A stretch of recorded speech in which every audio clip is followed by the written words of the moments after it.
আবারও মুসলিম বিদ্বেষের এক ভয়াবহ নজির দেখালো ভারত। একের পর এক মসজিদ নিয়ে বিতর্কে এবার যুক্ত হলো উত্তরপ্রদেশের শাহী জামা মসজিদের নাম। মুঘল আমলে নির্মিত এই ঐতিহাসিক মসজিদকে বাঁচাতে প্রাণ দিলেন ৩ মুসলিম যুবক। উগ্র হিন্দুত্ববাদীদের দাবি ছিল মসজিদটি যেখানে তৈরি করা হয়েছে সেখানে আগে একটি মন্দির ছিল। সত্যি সেখানে মন্দির আছে কিনা সেটি জানতে আদালতে পিটিশনও দায়ের করে তারা। এরপর আদালত মসজিদে জরিপ চালানোর নির্দেশ দিলে মাত্র ৩ ঘন্টার মধ্যেই সেখানে পৌঁছে যায় জরিপকারী দল। জরিপ দলের সদস্যরা জয় শ্রীরাম স্লোগান দিয়ে মসজিদের দিকে আগাতে থাকে।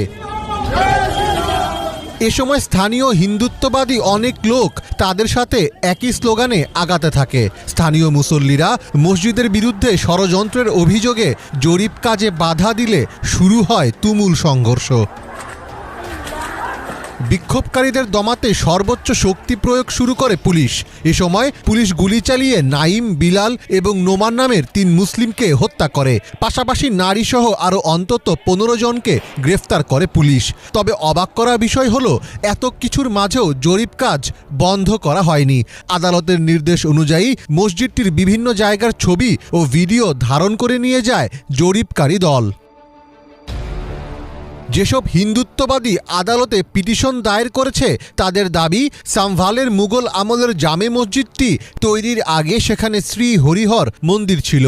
দেবতা কল্কিকে উৎসর্গ করে এটি তৈরি করা হয়েছিল। কিন্তু জামে মসজিদ কর্তৃপক্ষ এখন জোরপূর্বক মন্দিরের জায়গাটি মসজিদ হিসেবে ব্যবহার করছে। তারা আরও দাবি করেছে সাম্ভাল হলো একটি ঐতিহাসিক স্থান যেটির সঙ্গে হিন্দু ধর্মগ্রন্থের গভীর সম্পর্ক রয়েছে। হিন্দু ধর্মের বিশ্বাস অনুযায়ী এখানে দেবতা কল্কির পুনরুত্থান ঘটবে।